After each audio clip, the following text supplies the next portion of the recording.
मी यापुढला सूत्र ही माननीय उद्धव ठाकरे व माननीय राज ठाकरे यांच्याकडे देतो.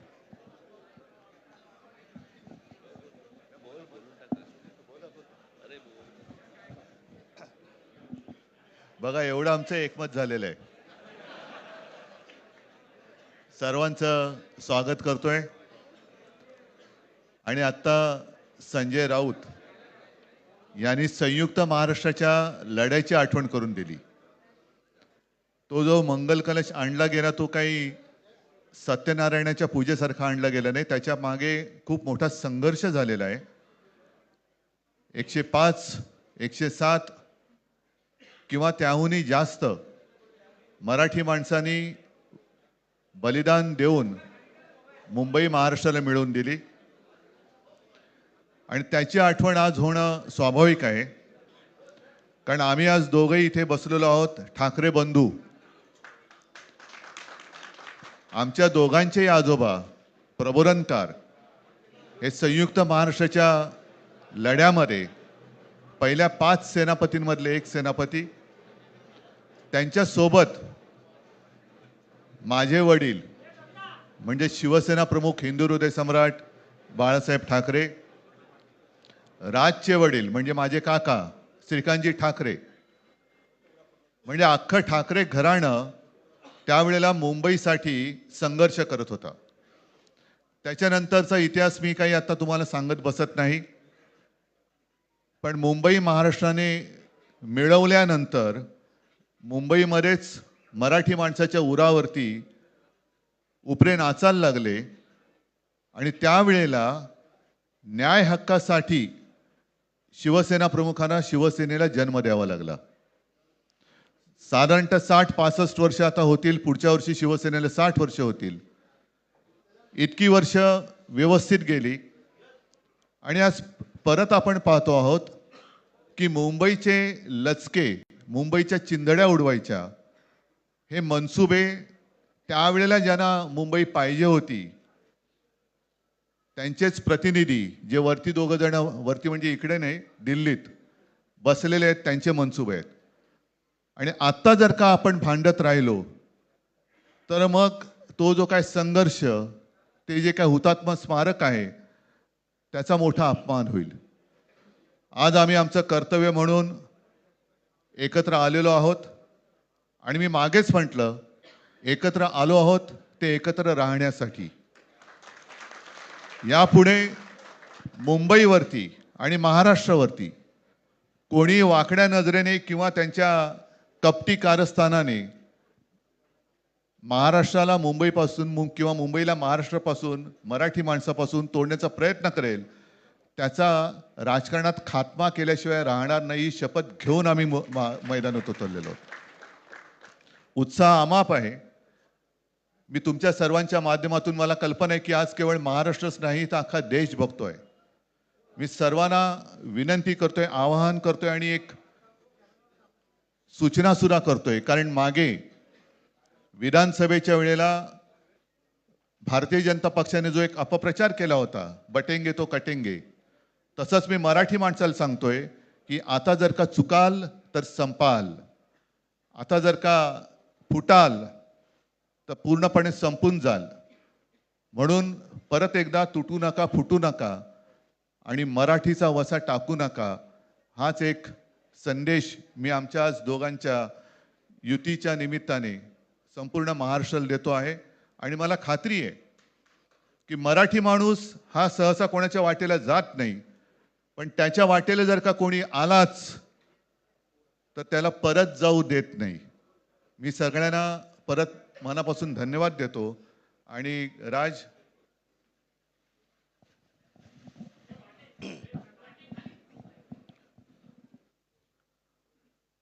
आपणा सर्वांचं मी मनपूर्वक स्वागत करतो.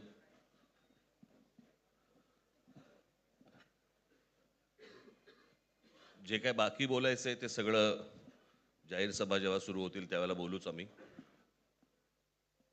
परंतु माझी एक मुलाखत झाली होती आणि मी मुद्दामून आठवण करून देतो त्या गोष्टींची. आणि त्या मुलाखतीमध्ये मी असं म्हटलं होतं की कुठल्याही वादापेक्षा आणि भांडणापेक्षा महाराष्ट्र मोठा आहे. आणि मला असं वाटतं तिथून त्या आज आम्ही एकत्र येण्याची सुरुवात त्या वाक्यापासून झाली.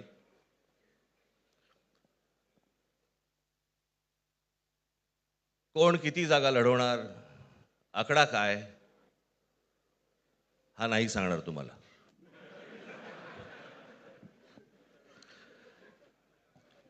महाराष्ट्रामध्ये सध्या लहान मुलं पळवण्याची खूप टोळ्या फिरतायत. त्याच्यामध्ये 2 टोळ्या अजून जास्ती ॲड झालेल्या आहेत. ते राजकीय पक्षांमधली मुलं पळवतात आणि जे निवडणुका लढवणार आहेत त्या लढवणाऱ्या सर्व उमेदवारांना दोन्ही पक्षांकडनं उमेदवारी दिली जाईल. ती कधी भरायची, केव्हा भरायची ते आपल्याला कळवलं जाईल. आज फक्त आपल्या समोर एकच गोष्ट मी आपल्याला सांगू इच्छितो की बरेच दिवस याची प्रतीक्षा महाराष्ट्र करत होता. ती शिवसेना आणि महाराष्ट्र नवनिर्माण सेनेची युती झाली हे आज आम्ही आपल्याला जाहीर करत आहोत.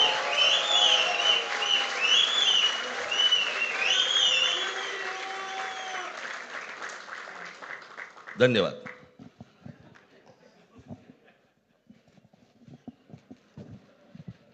आकड्याचा खेळ संपला ते बरं झालं.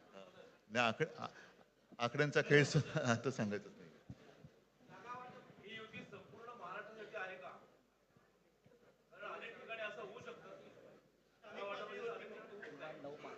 अजून अजून बाकीच्या महापालिकांमध्ये सुद्धा कालपर्यंत युती झालेली जशी नाशिकमध्ये झालेली आहे, बाकीच्या ज्या महापालिका आहेत त्यांची सुद्धा त्यांच्या तिथल्याही युतीवरती आज उद्या शिक्कामोर्तब होईल.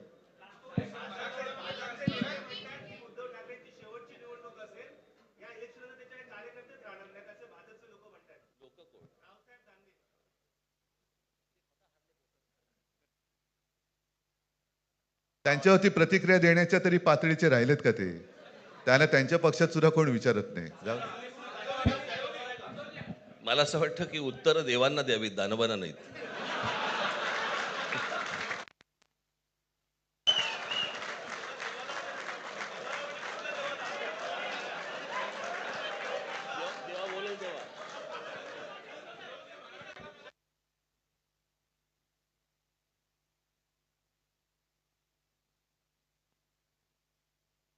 मुंबईचा महापौर मराठीच होणार आणि तो आमचाच होणार.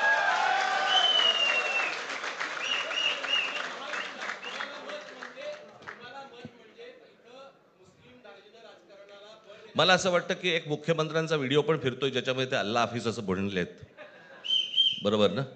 तर या गोष्टी त्यांनी सांगू नयेत. माझ्याकडे खूप व्हिडिओज आहेत.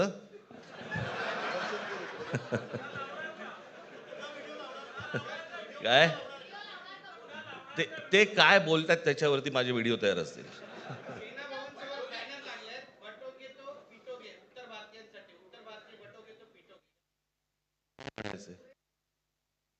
काय म्हणायचं त्याच्यावरती? सगळ्यावर कसं बोलायचं रे?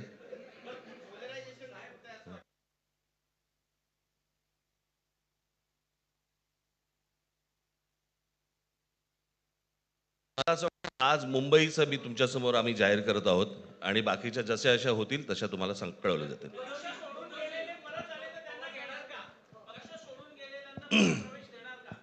मग कोण गेलेत?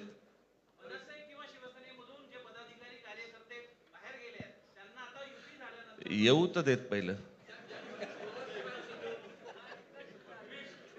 हे जरतर वरतीच खूप असतं सगळं.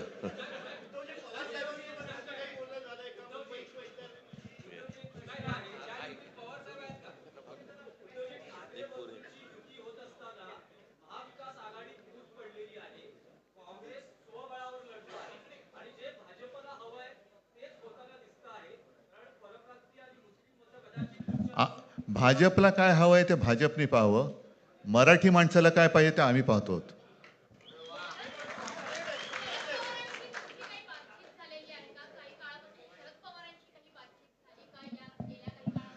चर्चा सुरू आहे. बघू त्यांच्यात.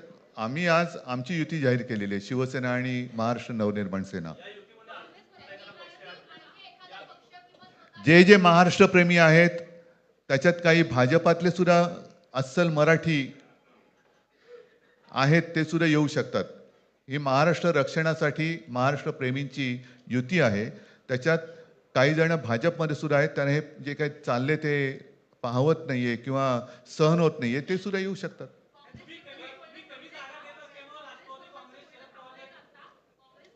काँग्रेसने जर जाहीर केलं ना, हो मग आता म्हणजे आणखीन काय बोलायचं? तोडलं का?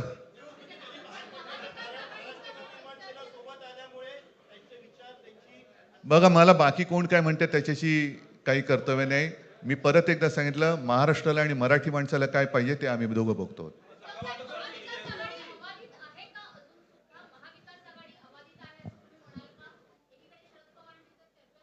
सगळे पक्ष बाहेर पडून आघाडी अबाधित आहे.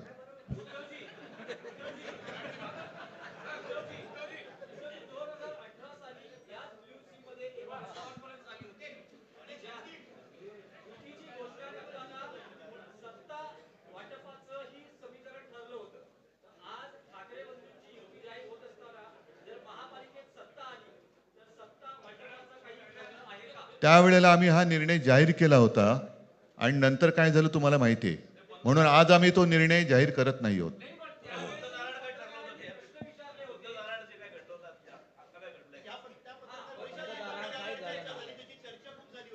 आता आमचं दोघांचंच घर आहे ना, दार बंद कशाला करायचं?